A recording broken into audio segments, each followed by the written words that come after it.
This is CGTN, China Global Television Network.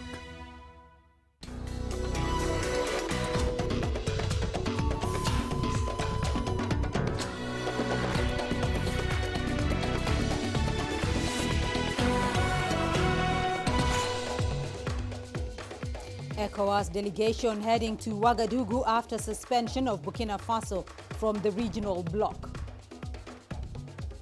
We update you on the tension building up over the Ukraine.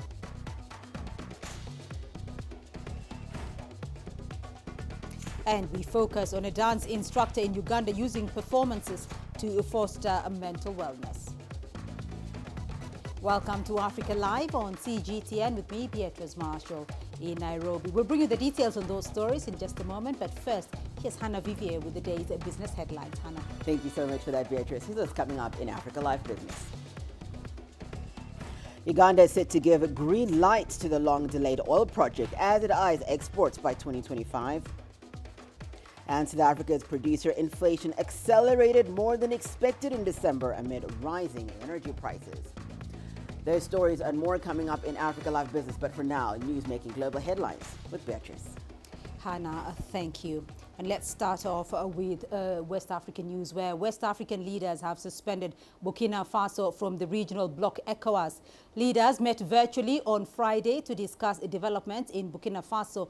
On Monday, the military forced President Roch Kabore to resign and suspended the constitution. The international community, alongside ECOWAS, have condemned the military takeover. West African leaders say they want to find solutions to restore constitutional order in Burkina Faso and stabilize the region at large. That's following prior coups in Mali and Guinea. The resurgence of coups d'etats in our region is in direct violation of our democratic tenets and represents a threat to peace, security, and stability in West Africa. This situation hinders the much-needed economic and social development of the region. I've convened this meeting with the hope to address the urgent situation in Burkina Faso and find solutions that will restore constitutional order to Burkina Faso and stabilize the region at large. We should not renege in our collective duties and obligations to ensure a peaceful, democratic, just, stable, and prosperous community. I urge you to examine critically this rising phenomenon in our region so that we take the necessary decisions that meet the aspirations and expectations of our peoples. The rest of the world is looking up to us to be firm in this matter. The decision by ECOWAS to suspend Burkina Faso over the recent military coup that overthrew President Roch Kabore has sparked different reactions in the West African nation. In Ouagadougou, Burkina Faso's capital, carriers and traders have expressed their views on the possible impact that ECOWAS sanctions could have on their respective sectors. The virtual summit, which lasted about 3 hours, decided to send a mission to Ouagadougou on Saturday by the Chief of Staff of the ECOWAS armies, which will be followed on Monday by a ministerial mission. In his first speech since taking power on Monday, Burkina Faso new military leader, Lieutenant Colonel Paul-Henri Damiba, said on Thursday evening on national television that his country needs its partner now more than ever. Désiré Canon, CGTN, Ouagadougou, Burkina Faso. Well, let's get more on this now and go live to Accra, where Nabil Ahmed Rufai is standing by for us. Nabil, ECOWAS has now suspended Burkina Faso's membership. What more can you tell us about the extraordinary virtual summit? Well, Beatrice, the ECOWAS chairman, Nana Akufo-Addo, when he opened the virtual summit, actually said the ECOWAS protocol on good governance and democracy does not condone unconstitutional change of power and also has no tolerance for, power taken through coups like what's happened in Burkina Faso. He actually charged the West African leaders to collectively work to nip the situation in the bud, because according to him, what's happening in Burkina Faso and also what has happened in Mali and Guinea, all the rest of the West African countries are not insulated by the coup that has happened over there, and the better these countries, the rest of the West African countries, are able to take a decision on how to deal with the situation, it will be best for the rest of the regional bloc. As we know that a delegation has been dispatched to Burkina Faso to meet with the military junta to see how best the country can be returned to constitutional order. But then the chairman of ECOWAS, Nana Akufo-Addo, has said ECOWAS will not tolerate any coup within the sub-region and would work all possible means to nip the situation in the bud. Beatrice. Well, Nabil, Ghana's President Nana Akufo-Addo says a stronger action ought to be taken against coup leaders. What other responses could be under consideration?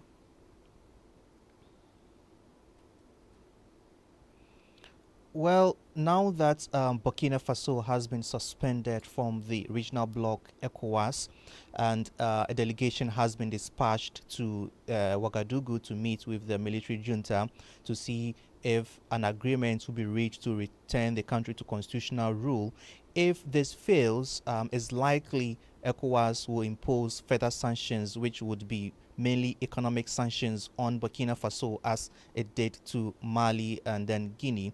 The economic sanctions may include the rest of the West African countries shutting their borders to Burkina Faso, and this would really have a big impact on trade activities, because people will not be able to do business in Burkina Faso, trade across borders, and also movement of people from Burkina Faso to the rest of the West African countries will be curtailed.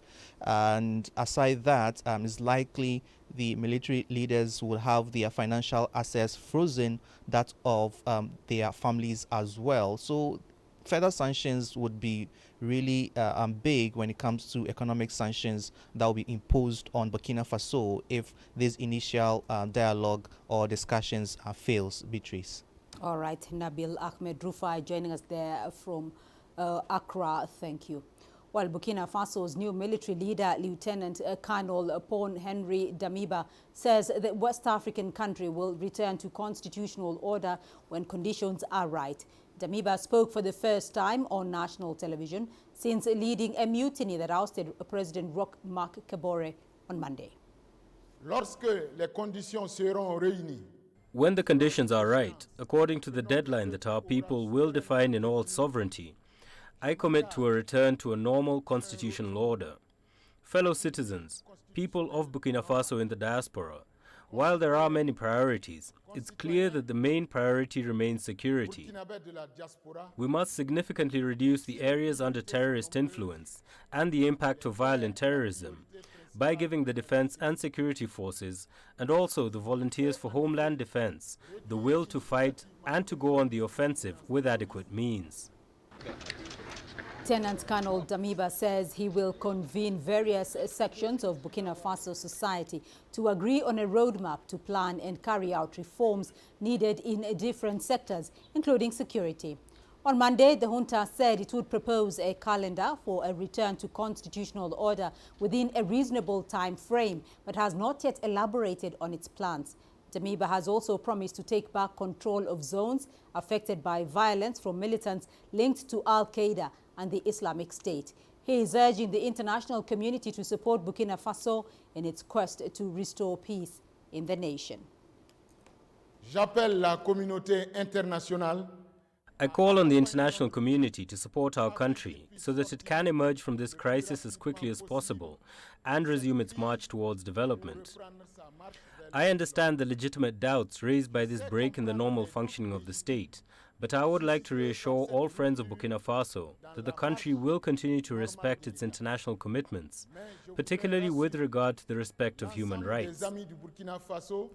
Likewise, the functioning of the justice system will be ensured with strict respect for its independence. Well, earlier we spoke to Ovigwe Egwegu on the issue of military coups in West Africa and the role of ECOWAS in the governance of member states. He's a policy analyst at Development Reimagined. This is what he had to say. I think one of the things that the new junta in Burkina Faso will be looking at is how ECOWAS has responded to the recent coups, particularly in Guinea and in Mali. So it's of course, it knows that it needs to have a lot of room for negotiations for those back and forths that ECOWAS, of course, would have with himself and his his colleagues. So it's at this point in time, I expect him to be very vague and not necessarily make any pronouncement that will commit him to any set deadlines or any set objectives within before the negotiations. And that's why we're not seeing very clear statement coming from Ouagadougou at the moment. Ordinarily, you would see that in recent examples, for instance, in Mali and Guinea, you see there will be some form of back and forth and possibly an extension, a very long period, transition period, maybe 2 years or thereabout, just to allow room for negotiations. And when that is beyond ECOWAS's idea of what the transitional period is, ECOWAS then puts in place sanctions. So very often it starts with border closures, also cutting off financial payment and transactions, and those sanctions are not very effective because they do not really cause any problems for the people deciding the policy action in the country. Rather, they actually do affect people on the ground. So ordinary citizens, and that's why you find that they don't really get the kind of response from the transitional governments or the juntas that they're expected to. They are just not as effective as as they think them to be.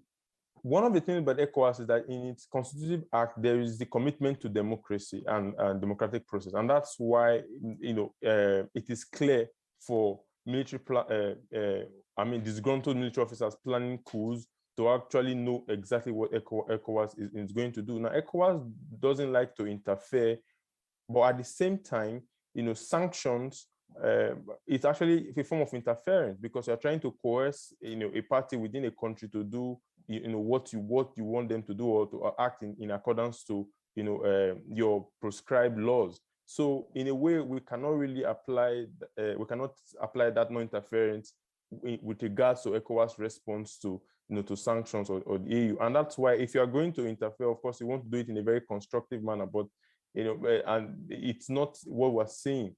One other problem is that ECOWAS needs to realize that its deterrence against coups is not enough. And another reason why we have that problem is the challenges countries face within, whether economic, political, and social challenges. The coups don't happen overnight. These problems are seen over and over again, and there will be protests, there will be demands on the street, there will be mutiny in the military in the lead up to eventually the coup. And in the Sudan, the Civil Forces Association and several other groups have left the Forces of Freedom and Change. The umbrella civil movement has seen several groups leaving it due to emerging differences between them. The recent turn of events has hampered efforts by the United Nations to initiate dialogue between all Sudanese stakeholders to help resolve the country's political crisis. Nokatula Shabalal has more. The Forces of Freedom and Change was once considered the largest alliance in the history of Sudan. Many hoped that would represent new development in politics.